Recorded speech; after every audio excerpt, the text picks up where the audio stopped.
Егер біз тек фастфудпен тамақтансақ, не болар еді? Бұл аса жақсы емес. Супермен тек пайдалы тағамдарды жейді.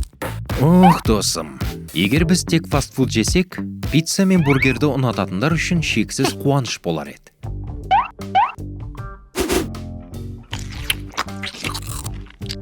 Бірақ біздің салмағымыз шеттен шыға бастар еді.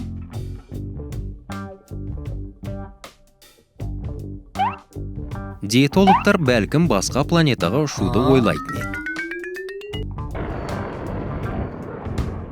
Спортзал иелері байып кетер еді. Себебі артық салмақтан арылғысы келетін адамдардың саны еселеп артатын еді. Пиццериялар лық толып, ал салат бөлімдері босап қалар еді.